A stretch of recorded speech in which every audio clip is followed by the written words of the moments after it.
गोपीजनवल्लभा गिरिवरधारी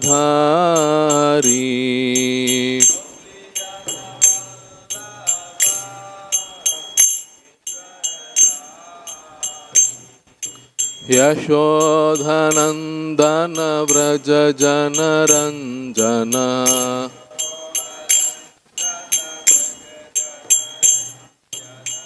यशोदनन्दन व्रज जनरञ्जन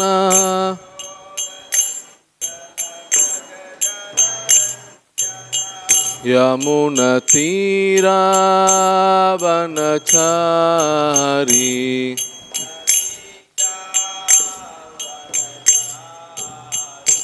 जय राधा माधव कुंज बिहारी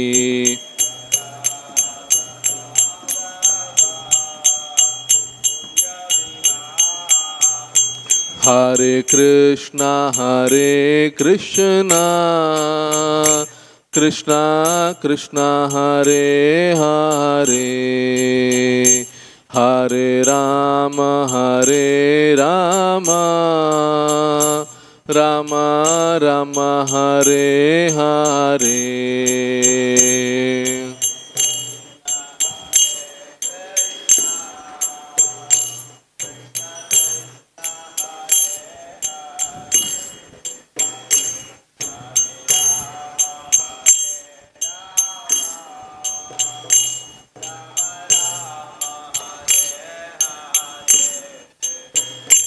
हरे कृष्णा कृष्णा कृष्णा हरे हरे हरे राम राम राम हरे हरे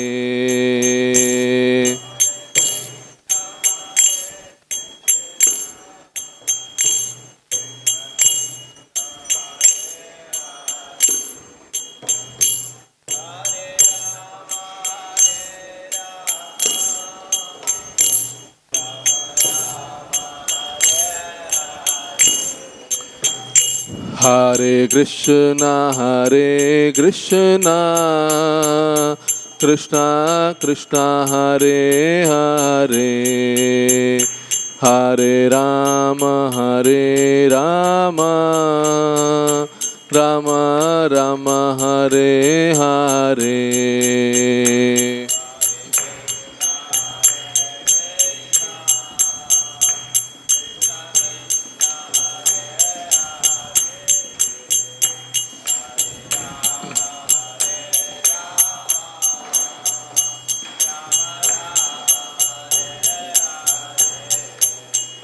जय राधा माधव जय राधा माधव जय राधा माधव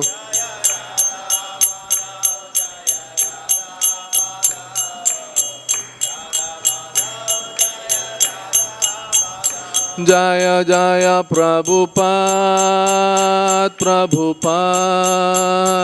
प्रभुपाद जय जय प्रभुपाद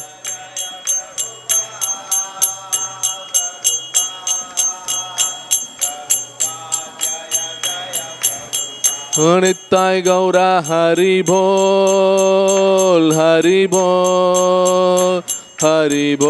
नित्य गौरा हरि बोल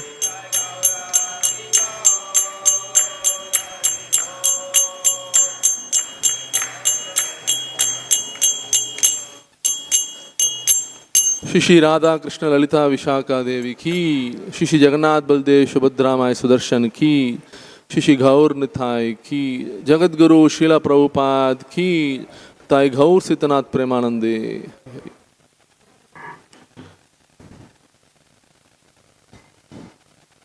ओम नमो भगवते वासुदेवाय। ओम नमो भगवते वासुदेवाय। ओम नमो भगवते वासुदेवाय।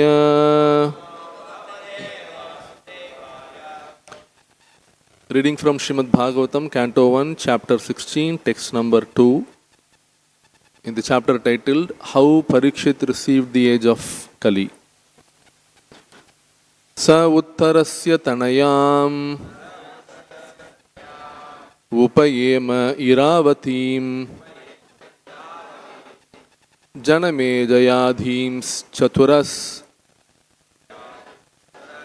tasyām utpādayat sutān.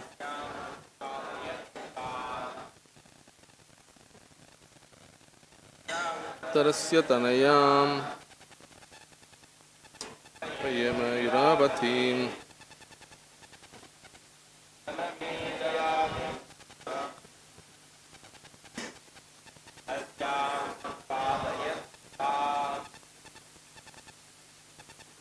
uttarasya tanayām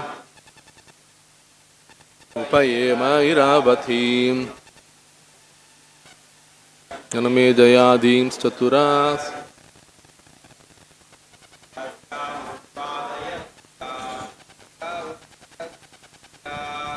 uttarasya tanayām irāvatīm janamejayādīṁś caturas uppādayat sutān.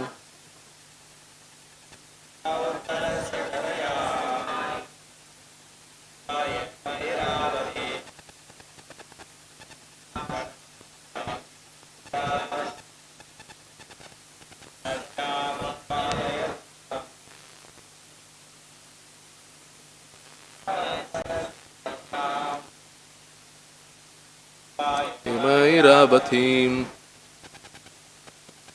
janamejayādīṁś caturas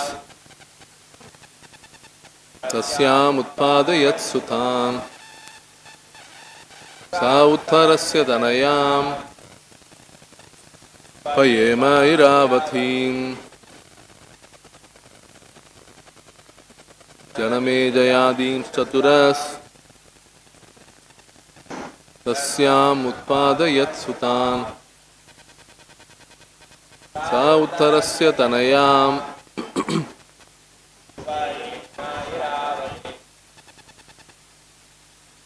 janamejayādīṁś caturas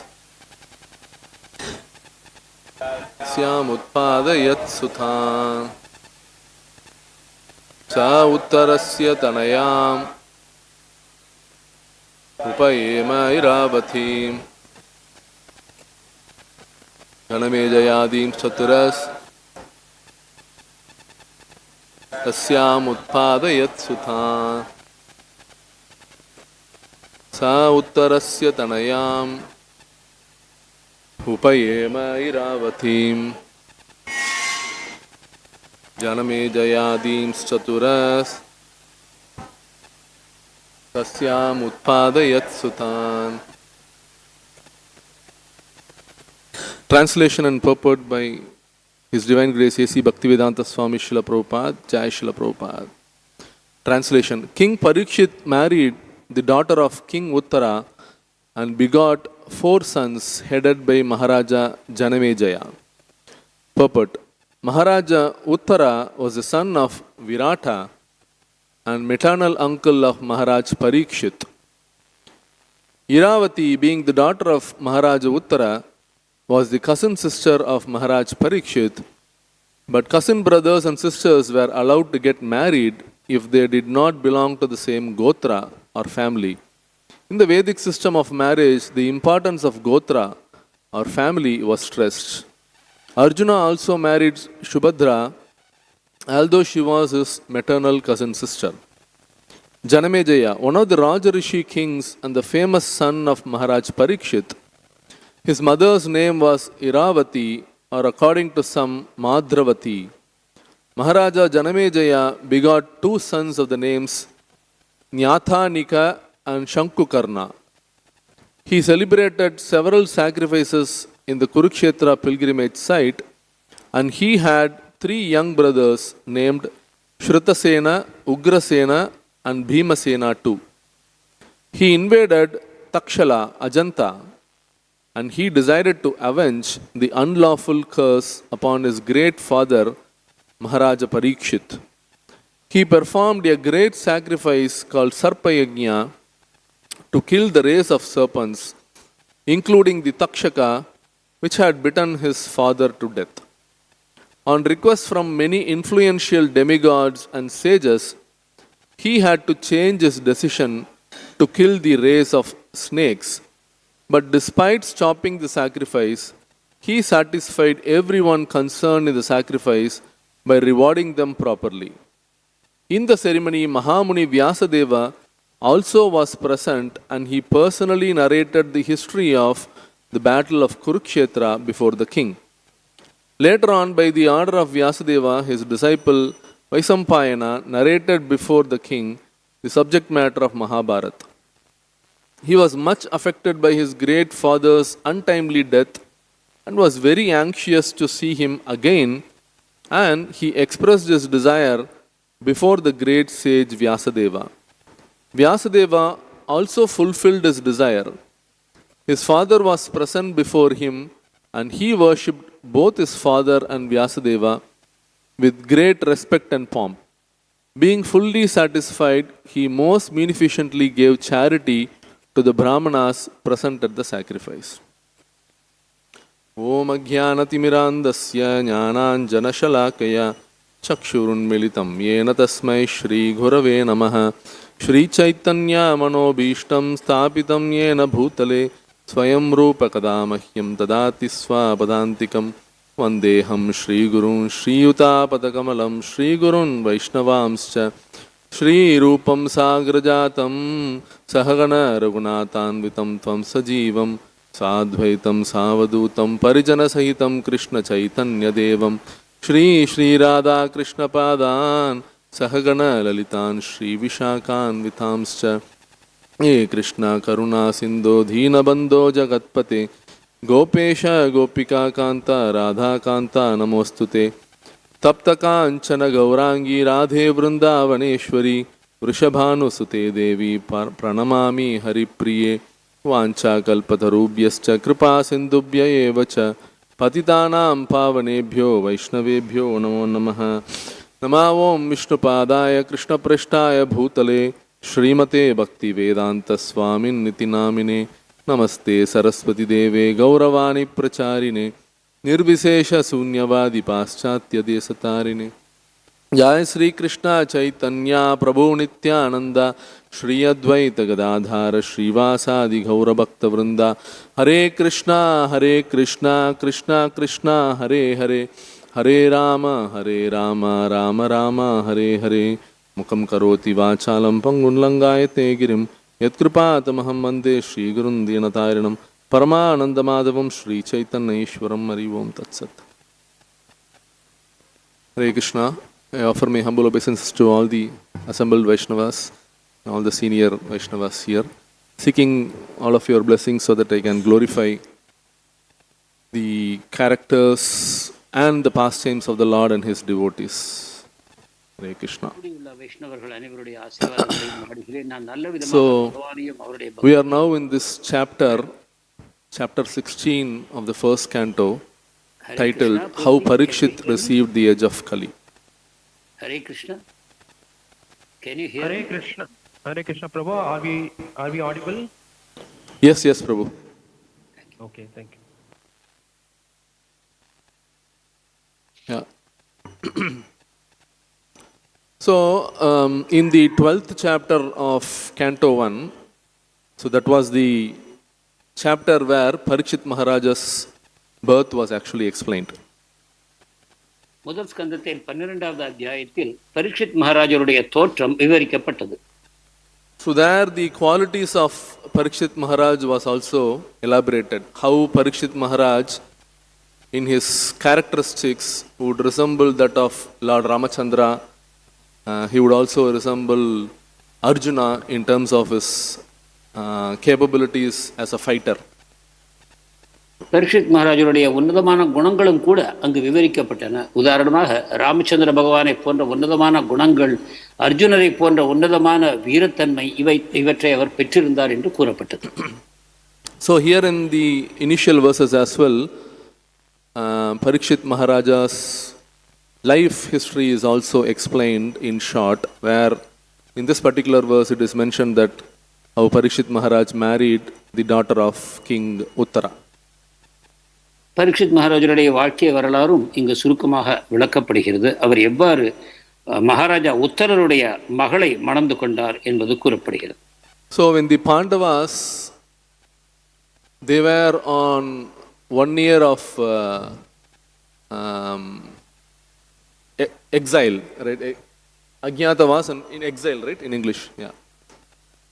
So they were in the kingdom of King Virāṭa, and Virāṭa had one daughter and one son, Uttara and Uttara. பாண்டவர்கள் தங்களுடைய அஜ்ஞாதவாச காலத்தில் ஓராண்டு காலம் அந்த விராட்ட அரசருடைய அரண்மனையில் தங்கியிருந்தார்கள். அப்பொழுது அவருக்கு 2 குழந்தைகள் இருந்தனர். உத்தரா என்ற மகனும் உத்தரா என்ற ஒரு மகளும் இருந்தனர். So Arjuna, as we know, he was actually teaching dance to Uttara, and eventually Virāṭa was very happy with Arjuna because he also regained the kingdom for Virāṭa Maharaj.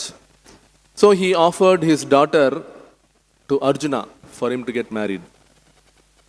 அப்பொழுது அர்ஜுனன் விராட்ட ராஜாவுடைய மகள் உத்தரைக்கு நடனக்கலையை கற்பித்துக் கொண்டிருந்தார். மேலும் விராட்ட ராஜா தன்னுடைய சாம்ராஜ்யத்தை இழந்த பொழுது அதை மீட்டும் கொடுத்தார். எனவே அர்ஜுனர் மேல் மிகவும் மகிழ்ச்சி அடைந்த விராட்ட அரசர் தன்னுடைய மகளை அவருக்கு திருமணம் செய்து தர விரும்பினார். So Arjuna declined that offer because he said that I am in the platform of a teacher, more like a father for Uttara. So probably I can allow my son Abhimanyu to get married to Uttara. அர்ஜுனர் இந்த திருமணத்தை மறுத்துவிட்டார். அவர் சொன்னார், நான் ஆசிரியர் என்ற விதத்தில் உத்தரைக்கு தந்தைக்கு சமமானவன். எனவே உங்களுடைய மகளை என்னுடைய மகன் அபிமன்யுவுக்கு நீங்கள் திருமணம் செய்து தரலாம் என்று கூறினார். So Abhimanyu was 16 years old at that point. So he married Uttara and they begot son King Parikshit Maharaj. Abhimanyu அப்பொழுது 16 வயதானவர். அவருக்கு திருமணம் ஆயிற்று. அதன் மூலமாக பரீட்சித் மகாராஜர் அவருடைய மகனாக தோன்றினார். So and Prabhupada here explains how in those days, even presently as well, we could find that within the family people get married. You can get married with the maternal cousin. So that is very prominent even till date. உறவினர்களுக்குள் திருமணம் செய்து கொள்வதை பற்றி சில பிரபுபாதர் இங்கு கூறுகிறார். நவீன காலத்தில் கூட இத்தகைய திருமணங்கள் சகஜமாக நடைபெறுவதை நாம் பார்க்கிறோம். So Prabhupada also mentions elsewhere that in other parts of India, especially in Bengal, this culture is lost. But in South India, people even now they get married to the cousin brothers and sisters. இந்தியாவின் இதர பகுதிகளில் குறிப்பாக வங்காளத்தில் இந்த நடைமுறை வழக்கில் இல்லை. ஆனால் தென்னிந்தியாவை பொறுத்தவரை இது தொடர்ந்து நடைபெற்றுக் கொண்டு இருக்கிறது. So Prabhupada says that is considered as a royal marriage. Getting married within the family is considered as a royal marriage. இவ்வாறு குடும்ப உறவிற்குள் திருமணங்கள் நடைபெறுவது ஒரு அரச திருமணங்கள் என்று பிரபுபாதர் கூறுகிறார். So and then they get married and we know the past time how King Parikshit so he was cursed to be killed by the young Brahmana boy. பிறகு நடந்தது என்ன என்று நமக்கு தெரியும். பரீட்சித் மகாராஜர் ஒரு இளம் பிராமண சிறுவனால் சபிக்கப்பட்டார். So when Parikshit Maharaj was cursed to kill and then eventually he took shelter of Sukadeva Goswami, and that's when Srimad Bhagavatam advented. So at that point of time, Parikshit Maharaja's son, King Janamejaya, was not that much aged. So he was a young boy. இந்த நிலையில் பரீட்சித் மகாராஜர் சுகதேவ் கோஸ்வாமியிடம் சரணாகதி செய்தார். அதற்கு பிறகு அந்த சமயத்தில் அவருக்கு ஜனமேஜயன் என்ற மகன் இருந்தார். ஆனால் அவர் அந்த அளவு முதிர்ச்சி அடைந்திருக்கவில்லை. So the young boy Janamejaya, he was not even aware how his father got killed by the curse, and the snake Takshaka came and bit him and he passed away. So he was not aware at that point of time. சிறுவனாக இருந்த காரணத்தினால் அந்த சமயத்தில் ஜனமேஜயனுக்கு தெரிந்திருக்கவில்லை தன்னுடைய தந்தை எவ்வாறு ஒரு தக்ஷகன் என்ற பாம்பினால் தீண்டப்பட்டு மரணமடைந்தார் போன்ற விவரங்கள் சிறுவனாக இருந்த காரணத்தால் அவருக்கு தெரிந்திருக்கவில்லை. So Srimad Bhagavatam doesn't give all the intricate details of these pastimes, but in Mahabharata we can find reference to what happened to King Janamejaya. பாகவதத்தில் இத்தகைய விளக்கங்கள் அதிகமாக இல்லை. ஆனால் நாம் மகாபாரதத்தை பார்ப்போமானால் இந்த லீலைகளை பற்றிய விவரங்கள் விவரமாக தரப்பட்டிருக்கின்றன. So when King Janamejaya grew up and he took up to the position of being the king of the kingdom, a Brahmana by name Uttara, he came and approached King Janamejaya. Janamejayar சக்கரவர்த்தியானார். அப்பொழுது உத்தங்கா என்னக்கூடிய பிராமணர் ஜனமேஜயரை சந்தித்தார். So this Brahmana had previous enmity with the snake Takshaka. இந்த பிராமணருக்கு ஏற்கனவே அந்த தக்ஷகன் என்னும் பாம்போடு ஒரு விரோதம் இருந்தது. So apparently this Brahmana, when he was actually going to the school of his guru, when he finished the Gurukul, the guru's wife was actually demanding something in charity. இந்த உத்துங்கர் தன்னுடைய குருகுல வாசத்தை முடித்த பிறகு அந்த குருவினுடைய மனைவி நீ எனக்கு ஒரு விதமான குரு தட்சிணை தர வேண்டும் என்று யாசித்தார். So Brahmana Uttara went to pursue that gift, and at the same time the snake Takshaka also came. In fact, Takshaka came ahead of this Brahmana and snatched the gift from the Brahmana. உத்துங்கர் இதற்காக பொருளை நாடி சென்றார். ஆனால் அவ்வாறு அந்த பொருளை சேர்த்து கொண்டு அவர் வரும்பொழுது அதை தக்ஷகன் என்ற பாம்பு அவர் கையிலிருந்து பறித்து விட்டது. So the Brahmana became upset and he wanted to take revenge on Takshaka. இதனால் கோபமுற்ற பிராமணர் பழி வாங்க வேண்டும் என்று தீர்மானித்தார். So he chose an appropriate time and he knew that Janamajaya's father was killed by Takshaka, so he went and approached King Janamejaya. இதற்கான நேரத்தை அவர் தேடிக்கொண்டிருந்த பொழுது பரீட்சித் மகாராஜர் தக்ஷகன் கடித்து இறக்கப்பட்ட செய்தியை ஜனமேஜய சக்கரவர்த்திக்கு சென்று அவர் தெரிவித்தார். So he went and chastised King Janamejaya, saying, "How come that you are sitting so peacefully when your father was killed by the snake and the snake is still alive?" ஜனமேஜயரை அவர் கடிந்து கொண்டார். உன்னுடைய தந்தையை கொன்ற அந்த பாம்பு இன்னும் உயிரோடு இருக்கும்பொழுது நீ எவ்வாறு ஆனந்தமாக இந்த ராஜபோகங்களை அனுபவித்துக் கொண்டிருக்கிறாய் என்று. So then that's when King Janamejaya got agitated and he came to know about the truth of his father's death. So he wanted to take revenge on the snake Takshaka. இவ்வாறு தந்தையின் மரணத்தின் விவரங்களை தெரிந்து கொண்ட பிறகு ஜனமேஜயருக்கு அதிகமான மன உளைச்சல் உண்டாயிற்று. அப்பொழுது தக்ஷகனை பழித்திருக்க வேண்டும் என்று அவர் தீர்மானித்தார். So he made huge sacrifices, and in that sacrificial arrangement select Brahmanas were chosen, and the task for them is to perform the sacrifice and recite mantras in such a way that not only the snake Takshaka would be killed in that arena, but all the vamsas of King Takshaka, the snake Takshaka, would also be killed. எனவே ஒரு பெரிய சர்ப்ப யாகத்தை அவர் தொடங்கினார். அந்த யாகத்தின் மூலமாக அதற்காக அழைக்கப்பட்ட திறமை மிக்க பிராமணர்கள் அதற்கு உண்டான மந்திரங்களை கூறி தக்ஷகன் என்ற பாம்பு அந்த அக்னியில் விழுமாறு செய்வார்கள். அது மட்டுமல்லாமல் அந்த பாம்புகள் வம்சத்தைச் சேர்ந்த அனைத்து பாம்புகளையுமே நிர்மூலமாக்கிவிட வேண்டும் என்ற நோக்கத்தோடு இந்த சர்ப்ப யஜ்ஞம் செய்யப்பட்டது. So Kshatriyas have the duty to protect the kingsmen and also to make sure that the law and order is obeyed. So if such adharmic activity is performed, then Kshatriyas are bound to take action. So they can even go and kill people who are killing others indiscriminately. க்ஷத்திரியர்களுடைய ஒரு கடமையும் இது ஆகும். தங்களுடைய உறவினர்களை காப்பாற்ற வேண்டும், சட்டம் ஒழுங்குமுறையை நிர்வாகம் செய்ய வேண்டும், தவறு இழைப்பவர்களை தொடர்ந்து சென்று அவர்களுக்கு சரியான தண்டனையை வழங்க வேண்டும். இதுவும் க்ஷத்திரியர்களுடைய கடமையாகிறது. So in that aspect, Kshatriya is allowed to exhibit anger, exhibit the mode of passion and kill in the battlefield. So that is pretty much allowed. But King Janamejaya went too far ahead. So he went ahead and killed the entire He wanted to kill the entire snake dynasty. எனவே ரஜோகுணத்தின் ஆதிக்கத்தில் ஒரு க்ஷத்திரியர் செயல்பட அனுமதிக்கப்படுகிறார். அவர் கோபத்தை வெளிப்படுத்தலாம், பழிதீர்க்கலாம், இத்தகைய செயல்கள் அனுமதிக்கப்படுகின்றன. ஆனாலும் கூட ஜனமேஜயர் ஒருபடி அதிகமாக சென்று அனைத்து சர்ப்ப வம்சங்களையும் அழிக்க முற்பட்டார்.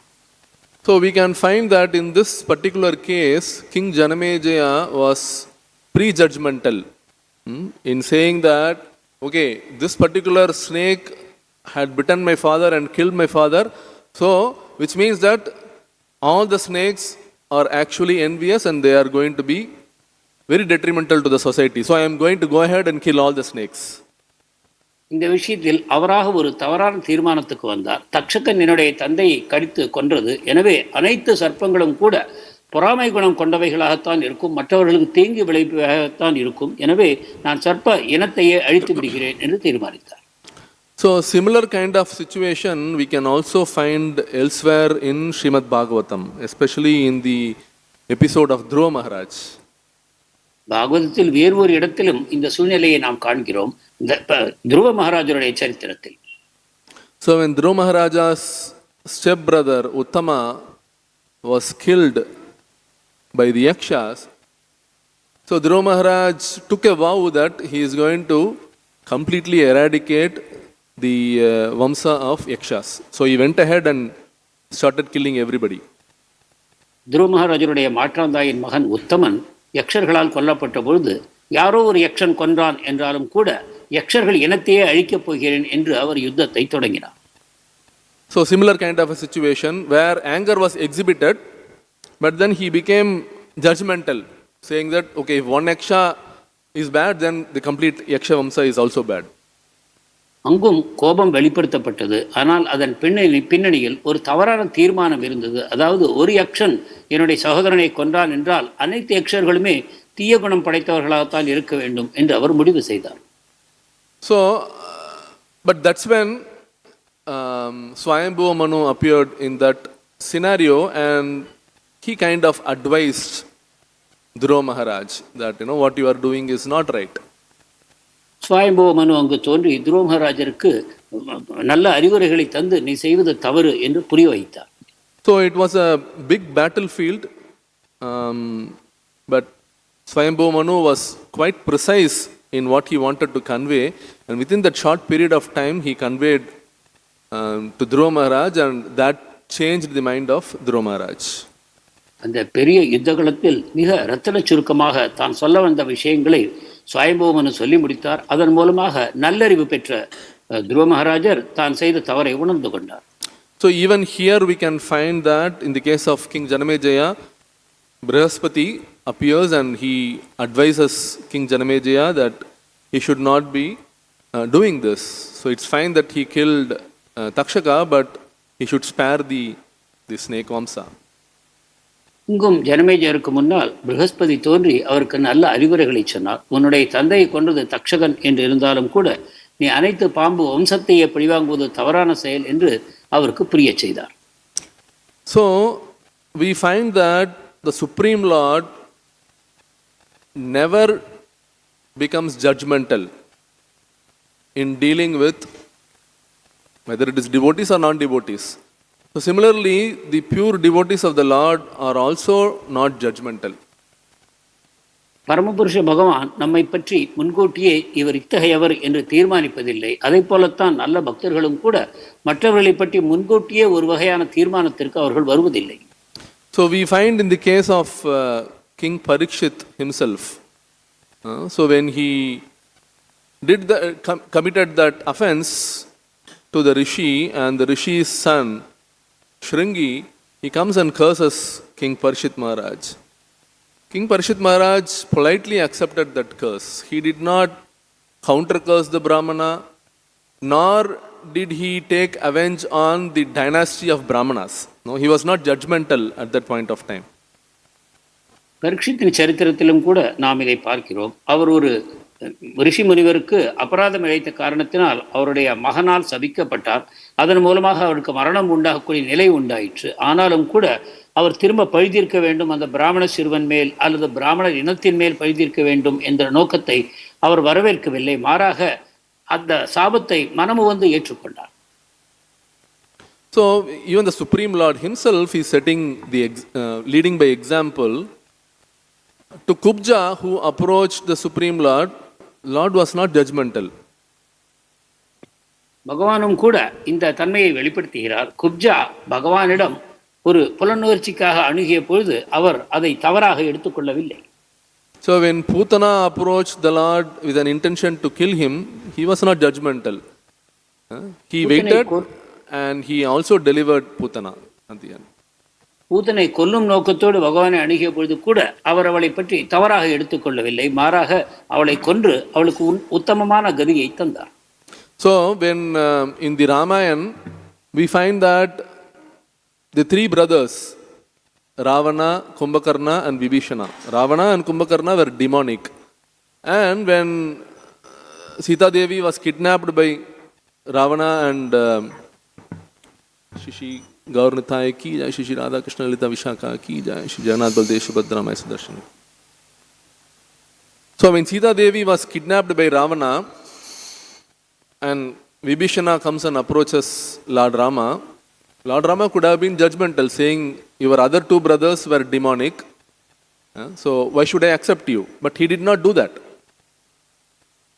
ராமாயணத்திலும் 3 சகோதரர்களை பார்க்கிறோம், ராவணன், கும்பகர்ணன், விபீஷ்ணன் என்று. முதல் இருவரும் அசுரத்தன்மை கொண்டவர்கள். மூன்றாவரோ வைஷ்ணவர். அவர் சீதையை ராவணன் அபகரித்துக் கொண்டு சென்ற பிறகு விபீஷ்ணர் ராமரை அணுகி அவரிடம் புகலிடம் கேட்டார். அப்பொழுது பகவான் கூறியிருக்கலாம், நீயும் உன்னுடைய சகோதரர்களைப் போலத்தான் இருப்பாய், நீயும் ஒரு அசுரன் தானே என்று. ஆனால் அவ்வாறு செய்யாமல் அவருக்கு புகலிடம் தந்தார்.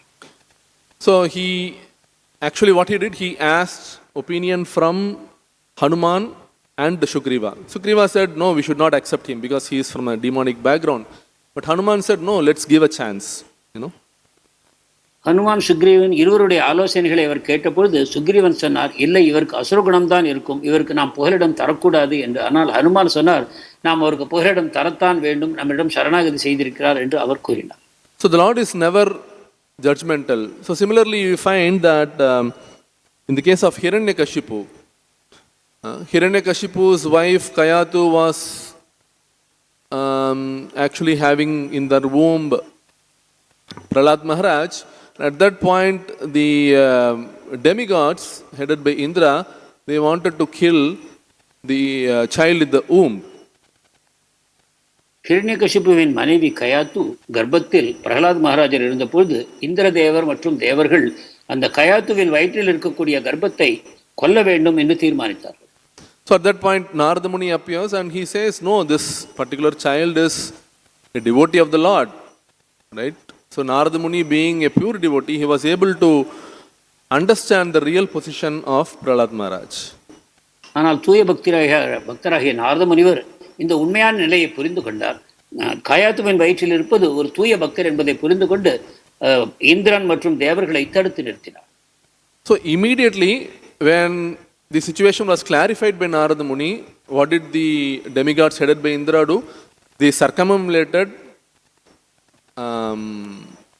Kayatu because the child in the womb is a devotee, pure devotee of the Lord. So they understood after the clarification by Narada Muni. நாரதர் தாயின் கர்ப்பத்தில் இருப்பது ஒரு தூய பக்தர் என்று தெளிவுபடுத்திய பிறகு இந்திரதேவர் என்ன செய்தார் என்றால் கயாத்துவை பிரதட்சிணம் செய்து நமஸ்காரம் செய்தார். ஏனென்றால் ஒரு பக்தர் அவர் கர்ப்பத்தில் இருக்கும் காரணத்தினால். So we may find in some cases in Srimad Bhagavatam where devotees don't prejudge, like in the case of Narada Muni where I explained that he was able to understand the situation holistically and he knew that Prahlad Maharaj was not a devotee. Whereas in other cases, like in the case of Dhruva Maharaj or Janamejaya, or even in the case of Prithu Maharaj, where he wanted to perform 100 sacrifices, right? So he was not in a mood of competing with Indra, but then Indra had that intention of competing. Then eventually Brahma comes and he advises Prithu Maharaj to stop the sacrifices.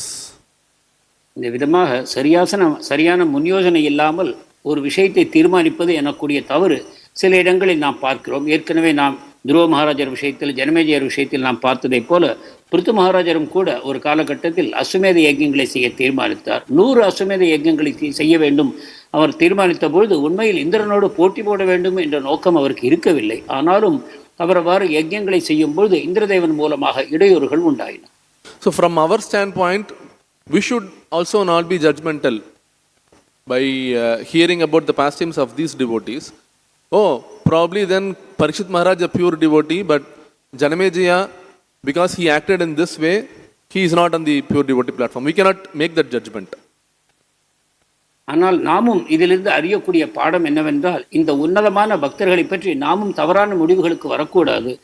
Parikshit மகாராஜர் பழிவாங்கவில்லை, எனவே அவர் ஒரு நல்ல பக்தர். ஆனால் ஜனமேஜயர் பழிவாங்கும் நோக்கம் கொண்டிருந்தார், எனவே அவர் அந்த அளவு உயர்ந்த பக்தர் அல்ல என்னும் விதமாக நாம் அவசரப்பட்டு ஒரு முடிவுக்கு வரக்கூடாது.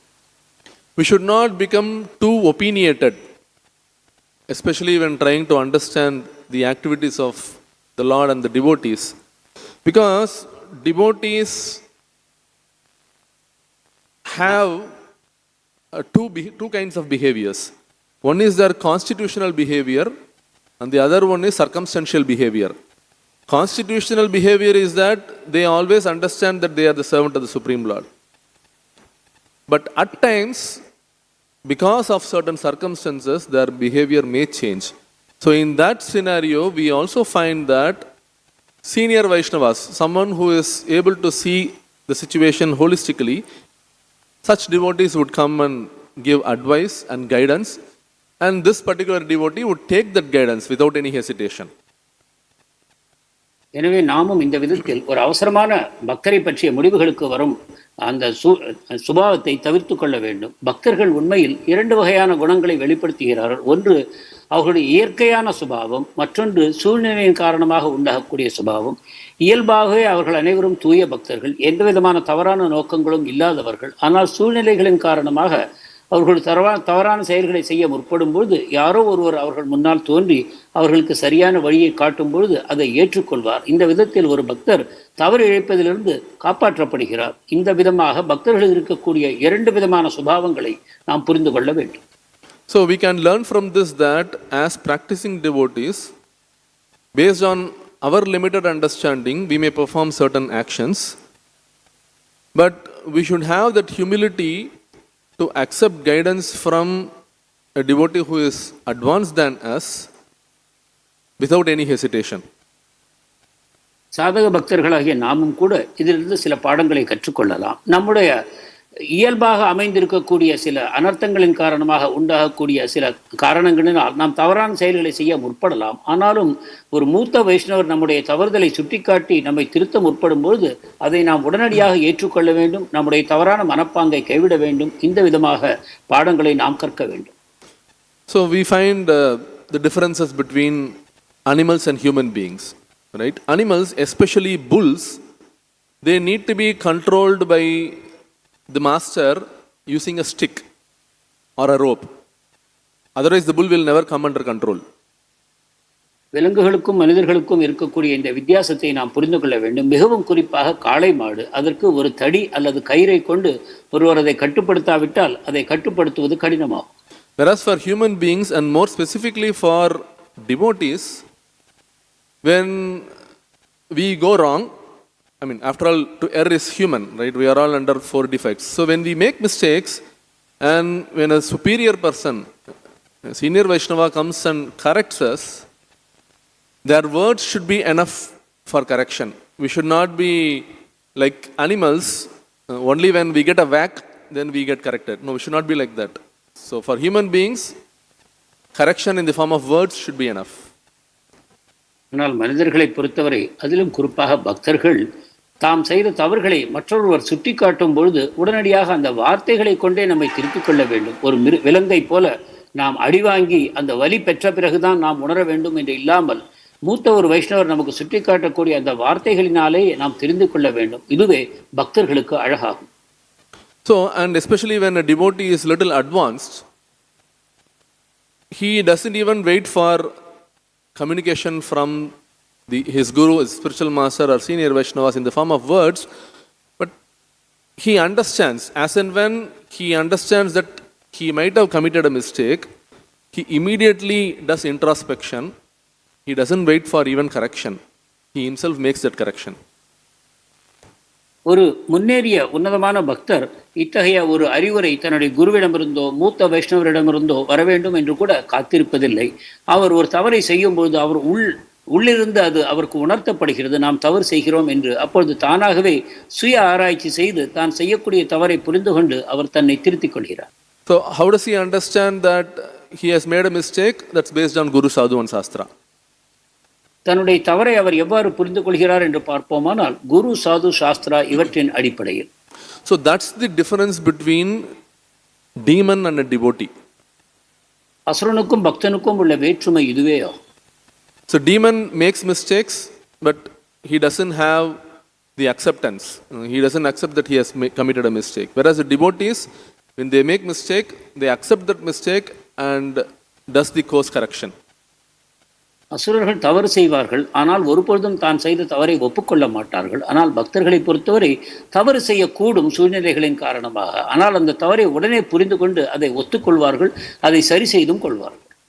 So why they are able to accept the mistakes? Because there is no element of false ego for a devotee.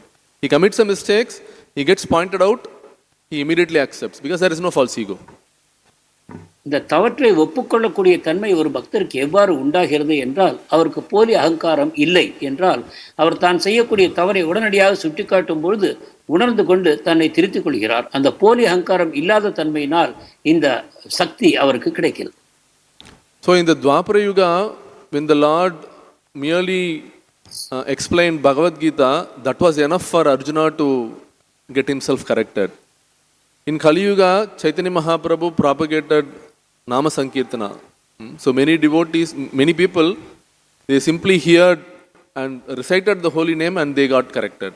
But as Kali Yuga progresses, we really require a whack.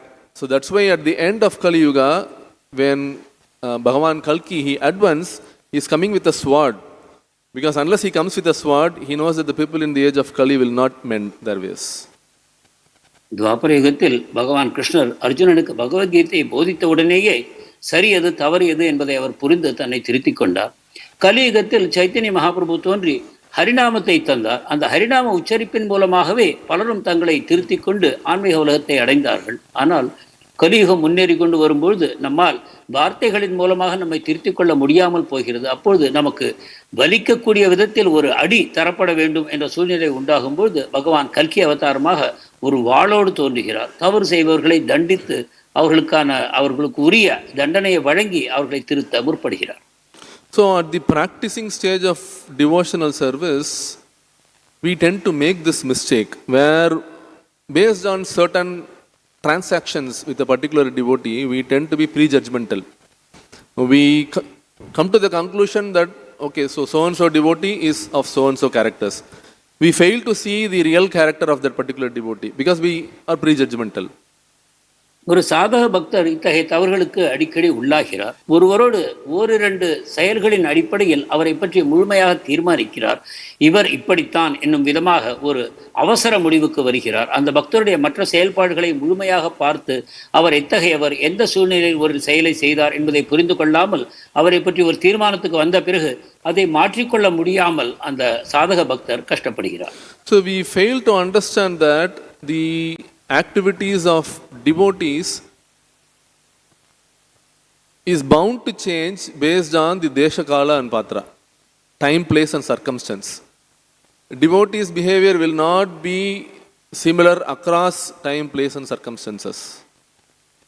தேசகால பாத்திரம் என்னும் அடிப்படையில் ஒரு பக்தர் செயல்படக்கூடிய விதமும் மாறிக்கொண்டேதான் இருக்கும். எனவே அந்த சூழ்நிலைகளை பற்றி புரிந்து கொள்ளாமல் ஒரு குறிப்பிட்ட சூழ்நிலையில் அவர் நடந்து கொண்ட விதத்தை மட்டும் அடிப்படையாக கொண்டு ஒரு பக்தரை பற்றிய தீர்மானத்திற்கு நாம் வரக்கூடாது.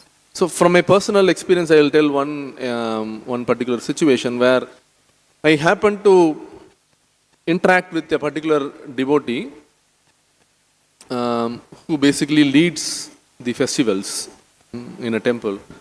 And every time when a festival happens, I could see that this particular devotee is always tense, is always at times shouting at other devotees to get the service done.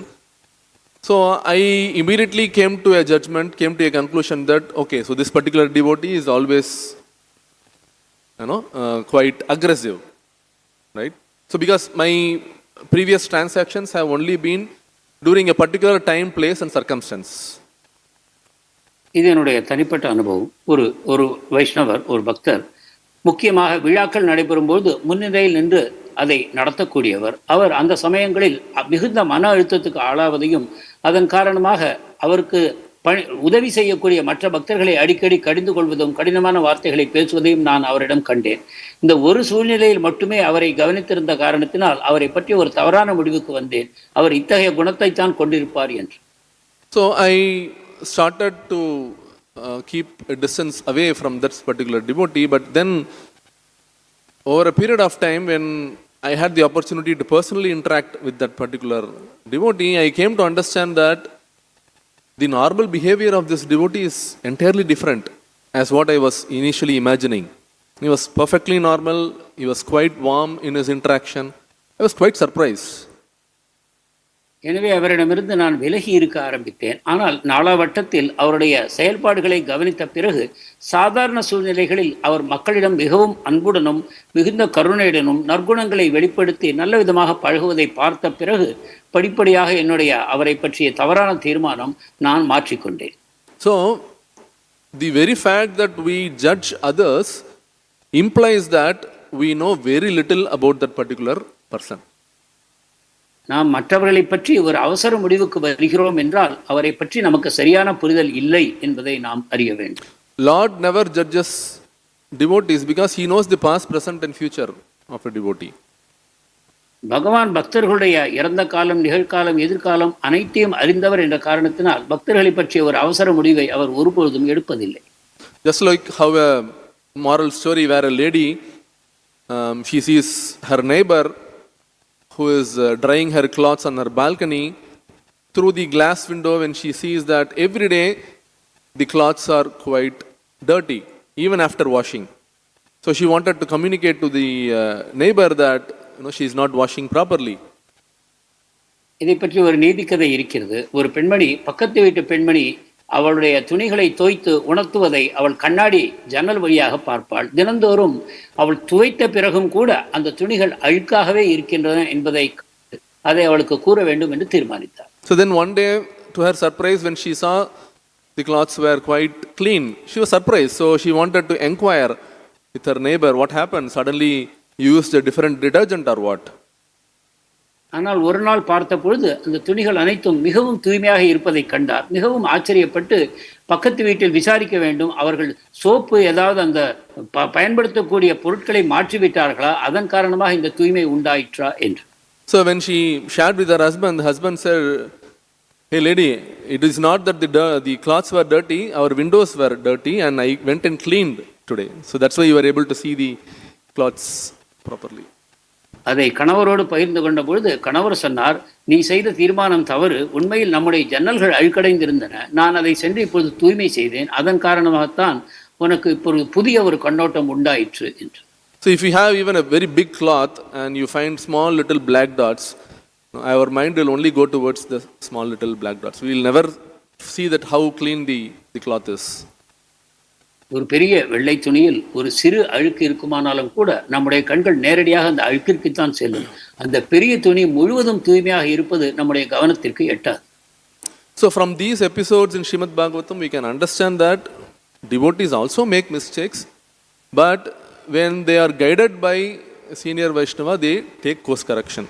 So similarly, we should also, as much as possible, not be judgmental.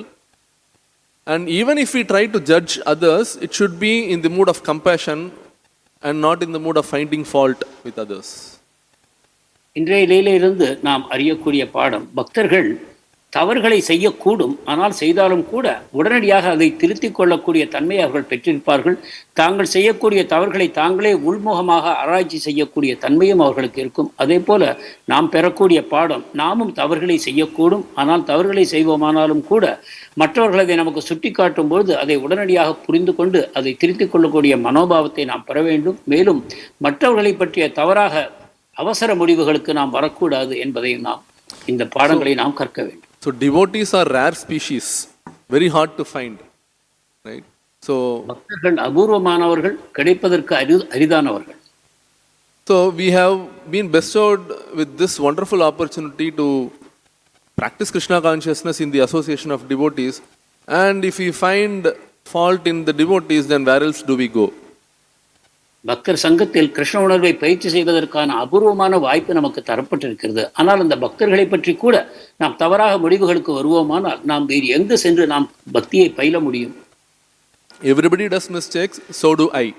So that should be the mentality and we should move along. அனைவரும் தவறு செய்யக்கூடிய தன்மை கொண்டிருக்கிறார்கள், நானும் கூட தவறுகளை செய்கிறேன். இந்த மனோபாவத்தோடு நாம் முன்னேறி செல்ல வேண்டும். So these are some of my realizations from this verse.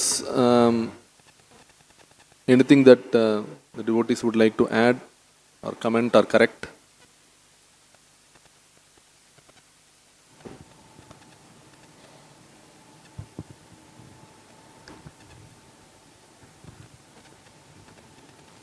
Hare Krishna. Haribol Prabhu. Hare Krishna Prabhu. You said Krishna is not judgmental, but because of the Krishna judgmental for the devotees, that's what he established dharma. கிருஷ்ணர் பக்தர்களை பற்றி அவசர முடிவுகளுக்கு வருவதில்லை என்று நீங்கள் கூறினீர்கள். ஆனால் அதன் காரணமாகத்தான் தர்மத்தை அவர் உண்டாக்கி இருக்கிறார். So Krishna is not judgmental is in a sense that he doesn't discriminate between a devotee or a demon. He doesn't come to a conclusion that so and so person will never come to me. He doesn't make that judgment. கிருஷ்ணர் ஒருவரை அசுரர் என்றோ அல்லது பக்தர் என்றோ முன்கூட்டியே தீர்மானிப்பதில்லை. இவர் அசுரர், இவர் என்னிடம் வரமாட்டார், இவர் பக்தர், இவர் என்னிடம் வரக்கூடியவர் என்னும் விதமாக முன்கூட்டி அவர் தீர்மானிப்பதில்லை. So it is like this. Krishna has drawn a big circle, and whoever is outside the circle, they are considered to be demonic, and whoever are inside the circle, they are the devotees. So Krishna will protect the devotees and annihilate the demons.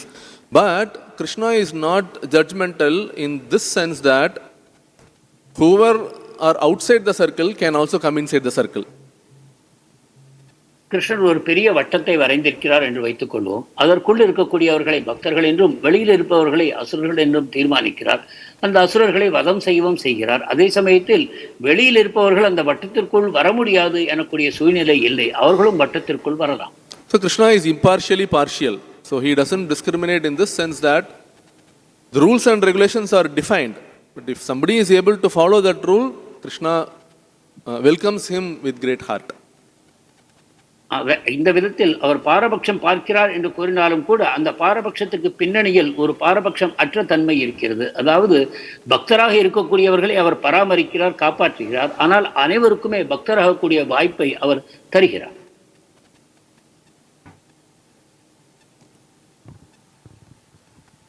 Hare Krishna. Thank you, Gauranga Prasad Prabhu. It's a brilliant class on lot of practical lessons. Personally, I am carrying from this lesson is one point is how Swayambhu Manu was such a wonderful advice in a very brief, in a concise way that he gave. Immediately, Dhruva Maharaj accepted it. Translation. சுவாயம்புவ மனு வெகு சுருக்கமாக தன்னுடைய உபதேசங்களை தந்தார். அதன் பிறகு உடனடியாக துருவ மகாராஜரும் தன்னுடைய தவறுகளை புரிந்து கொண்டு தன்னை திருத்திக் கொண்டார். And then the comparison of Parikshit vis-a-vis his son Janamejaya, and that was due to constitutional behavior and difference in circumstantial behavior. பரீட்சித்து மற்றும் ஜனமேஜயர் ஒப்பிடப்பட்டார்கள். அந்த விஷயத்தில் பரீட்சித் வேறு விதமாகவும் ஜனமேஜயர் வேறு விதமாகவும் நடந்து கொண்டது அவரவர்களுக்கு உள்ள உண்மையான சுபாவம் மற்றும் ஒரு சூழ்நிலையில் வெளிப்படுத்தக்கூடிய சுபாவம், இந்த இரண்டுக்கும் உண்டான வேற்றுமையும் நீங்கள் அழகாக விளக்கினீர்கள். And correction for a devotee is just in the form of words, and the other point is devotees are willing to correct themselves whereas demons defend. ஒரு பக்தர் வார்த்தைகளாலேயே தன்னை திருத்திக் கொள்கிறார் என்று விளக்கினீர்கள். மேலும் ஒரு அசுரர் தன்னை திருத்துவதற்கு வாய்ப்பே அளிப்பதில்லை, ஆனால் பக்தர்கள் திருந்திக் கொள்ள எப்பொழுதும் தயாராக இருக்கிறார்கள் என்பதையும் விளக்கினீர்கள். The analogy of window was very nice, and that reminded me of one of Srila Prabhupada's god brother. He had one religion to follow. ஜன்னலை பற்றிய ஒரு உதாரணத்தை கொடுத்து ஒரு அழகான பாடத்தை தந்தீர்கள். இந்த விஷயத்தில் ஸ்ரீல பிரபுபாதரை பற்றிய ஒரு லீலை நினைவு வருகிறது. This about one of Prabhupada's god brother. It is said that he followed only one religion. பிரபுபாதருடைய ஒரு ஆன்மீக சகோதரர் இருந்தார். அவர் ஒரு குறிப்பிட்ட மதத்தை மட்டுமே பின்பற்ற வேண்டும் என்ற முடிவுடையவர். He was always finding fault. எப்பொழுதும் மற்றவர்களிடம் குறை காண்பவர். I repeat, Prabhu, he was always finding fault. அவர் எப்பொழுதுமே குற்றம் காணக்கூடிய குணத்தை கொண்டிருந்தார். But the object of his fault is his own self. ஆனால் யாரிடம் தவறு கண்டுபிடிப்பார் என்றால் தன்னிடமே அவர் தவறுகளை கண்டுபிடிப்பார். Thank you, Garam Sir Prabhu. Hari Bol. Thank you, Prabhu.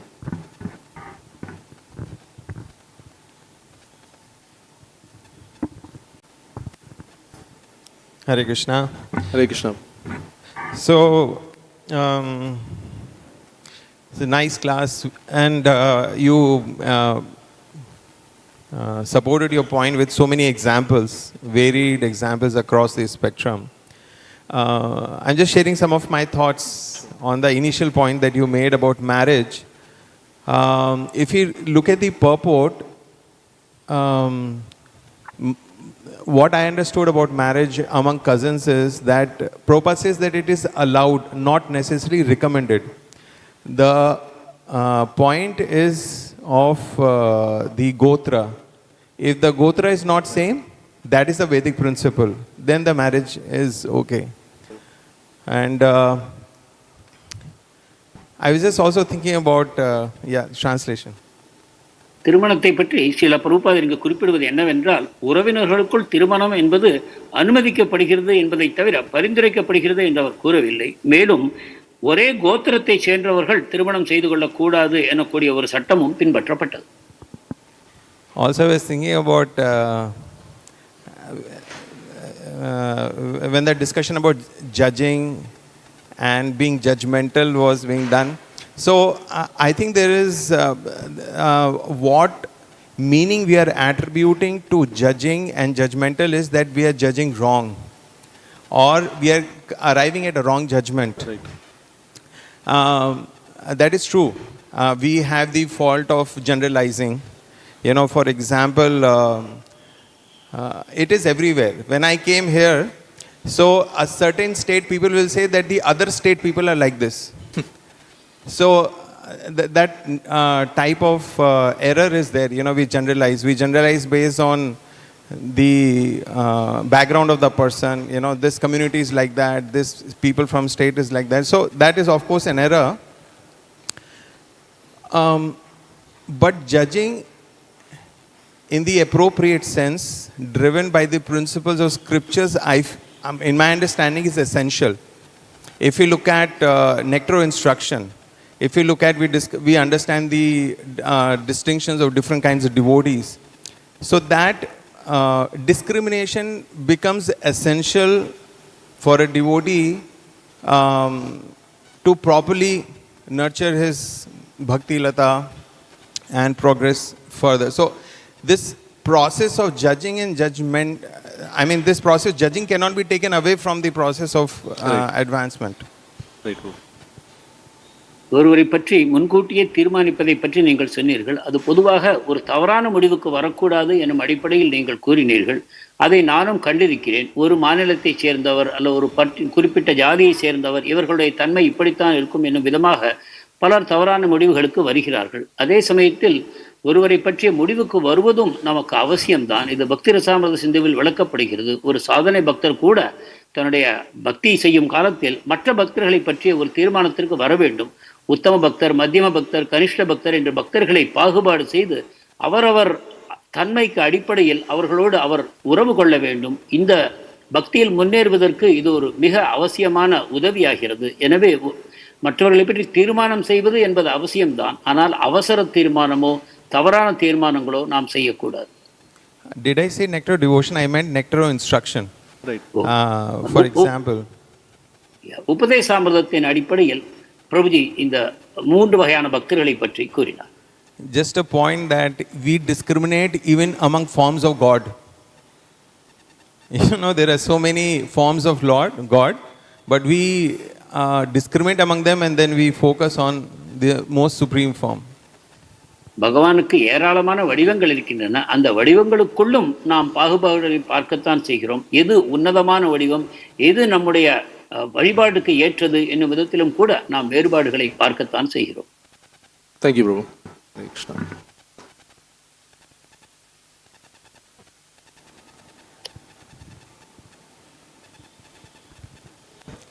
Hare Krishna Prabhu, Hare Krishna. regarding Prabhu's answer that discriminate that other forms of Krishna, that is, some of them are discriminate.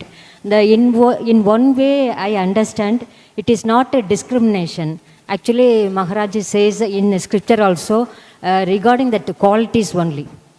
That is Purnatama, that highest all, that perfection, not perfection, that full qualities in Krishna. That's what we can understand, that expansion of Krishna, it is not discrimination.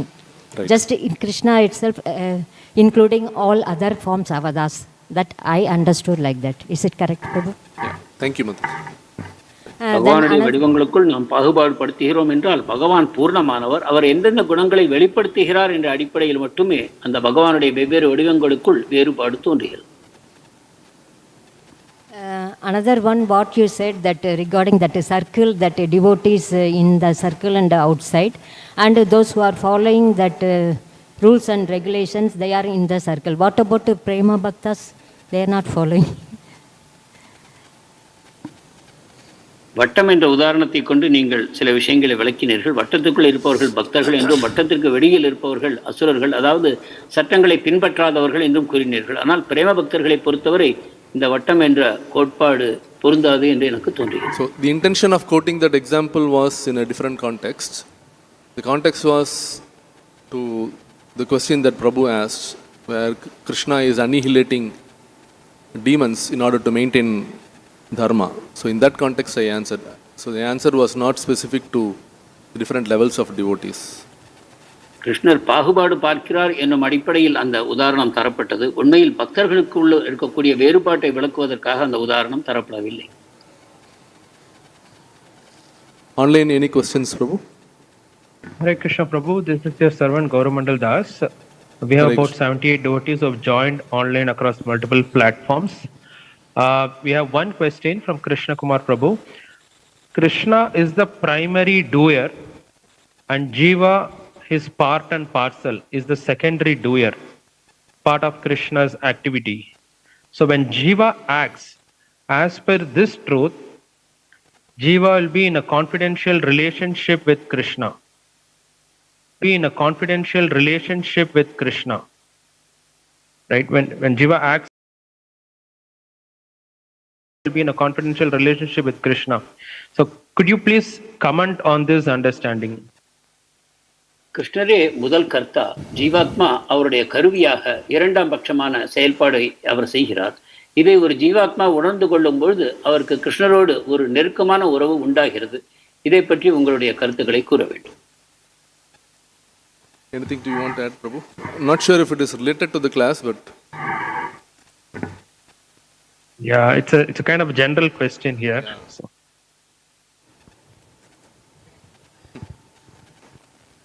Prabhu, repeat the question. He says Krishna is the primary doer and Jiva is part and parcel is the secondary doer, part of Krishna's activity. So when Jiva acts as per this truth, Jiva will be in a confidential relationship with Krishna. So could you please comment on this understanding? The statement basically, yeah. Yeah, so I mean, if in case I'm getting the question right, the jivas have a little independence which we all know. If the jiva used to exercise his independence in the way it is to be done and then aligned with the directions of the Supreme Lord, he would have a blissful life and he would closely progress towards associating with Krishna. Whereas those little independence is misused, always there will be nothing other than suffering. ஜீவாத்மாவுக்கு என்று ஒரு சிறிதளவு சுதந்திரம் தரப்பட்டிருக்கிறது. அந்த சுதந்திரத்தை சரியாக பயன்படுத்துவது என்றால் கிருஷ்ணருடைய நோக்கம் என்ன என்பதை புரிந்து கொண்டு அவருடைய கருவியாக செயல்படும் விதத்தில் அந்த சுதந்திரத்தை பயன்படுத்தும் பொழுது இந்த ஜீவாத்மா ஆனந்தத்தை அனுபவிக்கிறது. ஆனால் அந்த சுதந்திரத்தை கொண்டு தானே தனிப்பட்ட விதத்தில் சுகங்களை அனுபவிக்க வேண்டும் என்ற அந்த ஜீவாத்மா தீர்மானிக்கும் பொழுது அது துக்கத்தை அடைகிறது. So the devotee who has put this question is so nice that we are so fortunate to understand this and align ourselves or direct ourselves to align with the Lord's desire and the devotee's desire. Then we will have a blissful Krishna conscious life, whether in this world or in the spiritual world. இது ஒரு அருமையான கேள்வி. பகவானுடைய நோக்கம் என்ன, பக்தருடைய நோக்கம் என்ன என்பதை புரிந்து கொண்டு நம்முடைய செயல்பாடுகளை அவற்றுக்கு ஒத்திருக்குமாறு நாம் செய்யும் பொழுது உண்மையாக ஒரு பக்தர் சந்தோஷமாக இந்த உலகத்திலும் வாழலாம். இதற்கு பிறகும் அவர் சந்தோஷமான வாழ்க்கையை பெறுவார். Thank you, Prabhu. There are no more questions. Thank you, Prabhu. Jai.